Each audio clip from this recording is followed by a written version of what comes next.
এই বাড়িতে যখন প্রথম বউ হয়ে আসি, দুজন মানুষকে আমার একদমই সহ্য হতো না। তার মধ্যে একজন আমার স্বামী, অন্যজন আমার শ্বশুর। তারা সবসময় এবাদত নিয়ে ব্যস্ত থাকে, যা আমার একদমই পছন্দ না। আমি একটু রোমান্টিক মেয়ে। আজ আমার স্বামী ঘুমিয়ে যাচ্ছে। খানিকটা ব্যঙ্গ করেই বললাম, এই তুমি এত তাড়াতাড়ি ঘুমিয়ে যাচ্ছ কেন? এখানে তো আর তোমার মা নেই। ভোরে উঠে নামাজ না পড়লে তোমাকে বকবে। প্রথমত নামাজ আমি মায়ের জন্য পড়ি না। হ্যাঁ, মায়ের শাসন আমাকে নামাজে অভ্যস্ত হতে সহায়তা করেছে। আমি অধিকাংশ সময়ই শহরে থাকি, সেখানে আমি নামাজ কাজা করি না। সোমবার, বৃহস্পতিবার আর আরবি মাসের মাঝখানে সুন্নত রোজাগুলো আমার বা আমাদের কাছে ফরজ রোজার মতো হয়ে গেছে। বাপরে বাপ, এত এত রোজা কেমনে পারো? কিছুটা অভ্যাসবশত হলেও মোটামুটি সুন্নতকে ভালোবেসেই রাখা। আসলে তোমার মা খুবই কঠোর। ইয়াসির হালকা মুচকি হেসে বললেন, এত তাড়াতাড়ি নির্ণয় করে ফেললে? কিছুটা সময় না হয়ে যায়? আমি এই ব্যাপারে আর কথা বাড়ালাম না। উনি শাশুড়ি, গুরুজন। আমার পরিবার থেকে আমি এই শিক্ষা পাইনি। আমিও শুয়ে পড়লাম। তবে খুব ভালো লাগছে, অনেকদিন পর একটু নিশ্চিন্তে ঘুমোতে পারবো। ভোরে ওঠার টেনশন নেই। ইয়াসিরের সাথে এটা সেটা বলতে বলতে অনেক রাত হয়ে যায়। তারপর কখন যে ঘুমিয়ে পড়লাম মনে নেই। ফজরের আজানের সাথে সাথে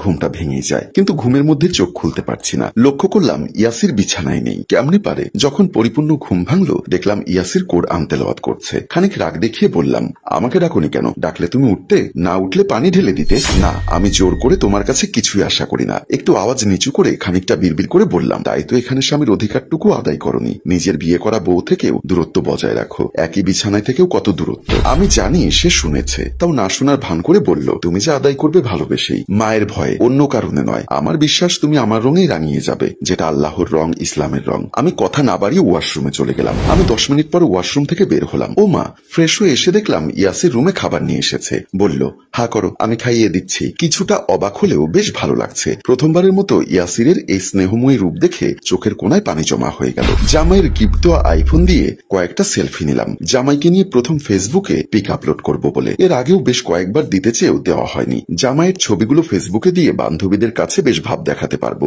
সে এতই আকর্ষণীয়, সুন্দর, সুঠাম দেহের অধিকারী। আর্মিদের মতো জিম করা পেটানো শরীর। মোবাইল নিয়ে পিকচার আপলোড দিতে যাব, সে বুঝতে পেরে ঠিক সেই মুহূর্তে বলল, সুমু, কিছু কথা বলি, একটু মন দিয়ে শুনবে প্লিজ। তারপর না হয় মোবাইলের কাজ শেষ করো। হ্যাঁ বলো। আগে একটা হাদিস বলি। রাসূল সাল্লাল্লাহু আলাইহি ওয়াসাল্লাম বলেন, 3 শ্রেণীর মানুষের উপর জান্নাত হারাম করা হয়েছে। 1, যারা কোনো প্রকার নেশাদ্রব্য পান বা গ্রহণ করে।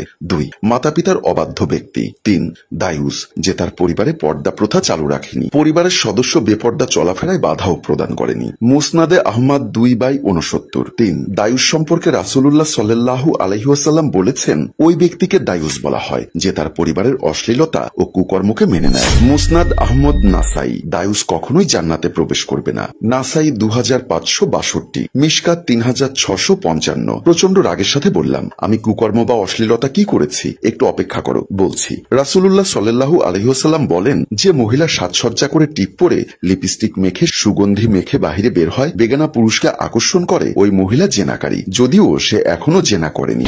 সহিহুল জামে 2701, তিরমিজ, আবু দাউদ, সুনানে নাসাই। প্রচন্ড রাগের মাথায় বললাম, তো তুমি আমাকে জেনাকারী বলছো, তাই তো? আমি তো কিছুই বলিনি। আমাকে পাশে বসিয়ে অনেকটা জড়িয়ে ধরেই বলল, শোনো সুমু, ধরো তুমি আমাদের ছবিটা আপলোড দিলে, এই যে আমার সুন্দরী বউটা সাজগোজ করে তোমাকে আরো সুন্দর লাগছে, তোমাকে দেখে কত পুরুষ চোখের তৃপ্তি মেটাবে, কতজনে তোমাকে নিয়ে খারাপ মন্তব্য করবে, হয়তো কেউ কেউ কমেন্টে এসেও লিখে যাবে। এগুলো শুনতে তোমার নিশ্চয়ই ভালো লাগবে না? অথচ তুমি তাদের সেই সুযোগ করে দিচ্ছ।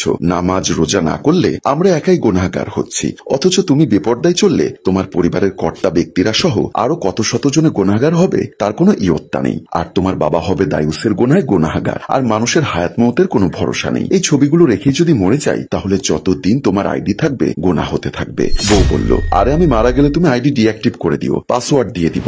সেদিন মার্কেট থেকে এসে বাসায় ঢুকলাম। ইয়াসিরের এক ফুপুকে দেখতে পেলাম, যার সাথে আগে কখনো পরিচয় হয়নি। আমি ওনাকে সালাম দিয়ে ভেতরে চলে গেলাম। উনি আমাকে দেখেই কেমন একটা ভাব ধরে বলে উঠলেন, ও বদ্দা, কি বেপর্দা মাইয়া ঘরে আনলি? বোরখা না পরাইয়া মার্কেট থেকে বাড়ি আইলো? তুই কিছু কইতে পারস না? অন্য বউদের দেখলে পরাণ জুড়াইয়া যায়। আমি সেদিন বোরখা না পরে চলে এসেছিলাম। ভাবলাম এবার রক্ষা নেই। আমার শ্বশুর ওর সাথে মিলে আমাকে কি ধোলাই দেয় আল্লাহ জানে। আমার বাঁচানোর কেউ নেই। ইয়াসির এমনিতেই আব্বার সামনে কিছু বলে না, সেখানে দিনের ব্যাপারে আমাকে সাপোর্ট দেওয়ার প্রশ্নই আসে না। আমাকে অবাক করে দিয়ে আমার শ্বশুর বললেন, সুমাইয়া আজকাল পড়ালেখা জানা শহুরে মাইয়া, আমার পরিবারের সাথে মিলতে কিছুটা সময় লাগবে তো। সুমু বাচ্চা মানুষ, বাদ দাও তো। কি যে কসবদ্দা, এত বড় দামড়ি মাইয়াকে তুই বাচ্চা কইলি? আর বিয়ের পর কি এর লেখাপড়া? কত শাশুড়ির সাথে কাজ করবে, এটাই তো দুনিয়ার নিয়ম। আরে বোন, বুঝিস না কেন? ও আমার ছোট ছেলের বউ, আমার সবচাইতে ছোটটা। অন্যদের কাছে যত বড়ই হোক, আমার কাছে তো ছোটই। জানো বুবু, সুমাইয়া আমার নাতনিদের পড়ায়, কত আদর করে পড়ায়, তুমি না দেখলে বিশ্বাসই করবে না। আমার ভাগ্য ভালো বলেই ওর মতো বরং আমার সব বউদেরই আমি পেয়েছি। বিয়ার পর মাইয়া মানুষের এত লেখাপড়ার কি দরকার বাপু, বুঝি না। আজকাল মাইয়াগো কত ঢং, সেই চুলাই ঠেলতে হইব। কি যে কও, চুলা তো ঠেলতে হবেই, নয়তো নিজের রান্নাটা কে করব। আর আজকাল স্যারারাও চুলা ঠেলে। আমার ইয়াসির বউদের চেয়ে ভালো রান্না পারে। মাঝে মাঝে বাড়িতে আসলে চুলা দখল করে। চুলা ঠেলার মধ্যে লজ্জার বা খারাপের কিছু নেই। ফুপুর আগে ফুসতে ফুসতে আবার বললেন, বুঝি না বাপু, আজকাল তোমার কি হইল, স্বামীর পায়ের নিচে স্ত্রীর বেহেস, অথচ আজকাল মাইয়াগো সেদিকে কোনো পাত্তাই নাই।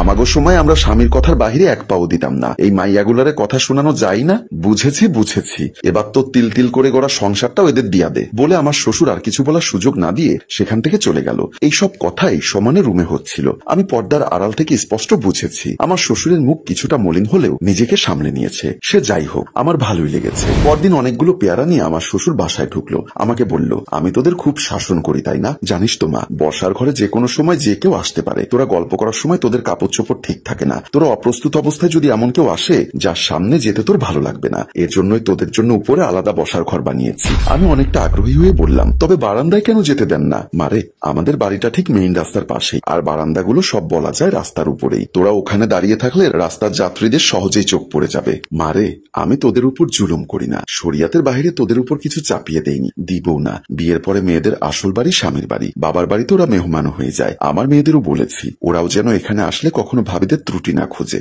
আমার বইয়ের ত্রুটি দেখার জন্য আমি আছি। আলহামদুলিল্লাহ, আমার মেয়ে দুটো খুব ভালো আছে। যেমন তোরা ভালো আছিস, আর আমার মেয়েরা বাবার বাড়িতে আসলে ঠিক আমার কাছে যেমন, আমার বউয়েরাও তাদের সাথে তেমন আচরণ করে। তাদের মিল দেখলে আমার মন ভরে ওঠে। শ্বশুরের নীতি কথাগুলো শুনে কান্না করে বৌমা ভেতরের রুমে চলে গেল। ইয়াসির বৃহস্পতিবার বাড়িতে আসলে আমার শ্বশুরের রুমে ঢুকলো। শ্বশুর ইয়াসিরকে রুমে পাঠিয়ে দেয়, সরাসরি বলেই দেন, রুমে যা, বৌমা একা। ইয়াসির যতদিন বাড়িতে থাকে উনি প্রায়ই আমাকে বলেন, বউ রুমের দিকে যাও, দেখো ইয়াসিরের কিছু লাগবে কিনা। আমি বুড়ো হয়ে গেছি, আর কত ছেলেদের পেছনে সময় দিব, এবার ইয়াসিরের সবকিছু দেখার দায়িত্ব তো তোর। পরদিন সকালবেলা আমার ঘুম থেকে উঠতে দেরি হয়ে গেল, কিন্তু আমার শ্বশুর কাজের মেয়েকে নিয়ে নিজে নাস্তা রেডি করে দিয়ে দিয়েছেন। এই জিনিসটা আমার খুব বেশি ভালো লাগছিল, কারণ আমার একটা পরিচিত পরিবার আছে যেখানে দুটো কাজের মেয়ে থাকার পরও বাড়ির ছেলেকে সকালে না খেয়ে যেতে হয়। এমনকি একটি অবিবাহিত বোনও আছে, তাও বউয়ে দেওয়ার জন্য সকালে নাস্তা দেয় না। এই কথাটি ওই শাশুড়িটি বউয়ের বদনাম করতে গিয়ে আমার মাকে বলেছিল। আমি মাকে এমনটা বলেছিলাম, ছেলের প্রতি অত দরদ থাকলে মাও নাস্তা দিতে পারে, বোনও দিতে পারে, বউকেই কেন দিতে হবে?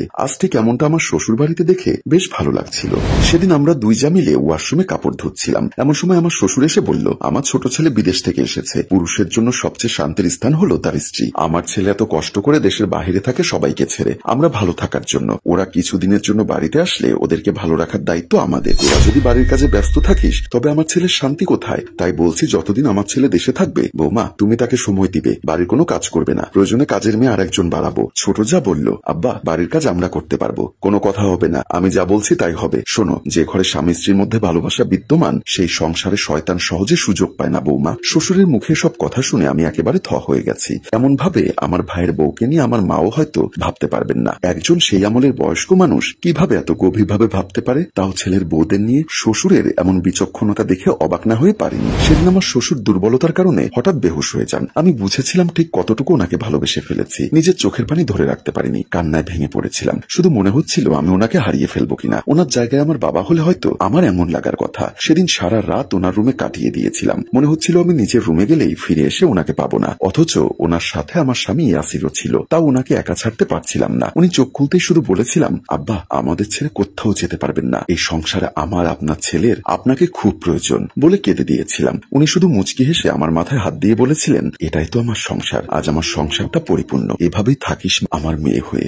সম্মানিত দর্শক, এই হলো আমার শ্বশুর। গল্পটি সত্য ঘটনা অবলম্বনে লেখা হয়েছে। আমরা চেষ্টা করলেই বউ শাশুড়ি কিংবা শ্বশুরের চিরায়ত দূরত্ব বা ফাটল ভেদ করে কাছের মানুষের মতো আপন হয়ে থাকতে পারি। গল্পটা কেমন উপভোগ করলেন অবশ্যই সবাই গঠনমূলক মন্তব্য করবেন। আবারও দেখা হবে নতুন কোনো গল্পে। আসসালামু আলাইকুম। গল্পটির ভাবনা ও প্রযোজনায় মঞ্জুর মোর্শেদ, পরিচালনায় হাশেম রাজু, ক্যামেরায় রানা বৈরাগী। ধন্যবাদ।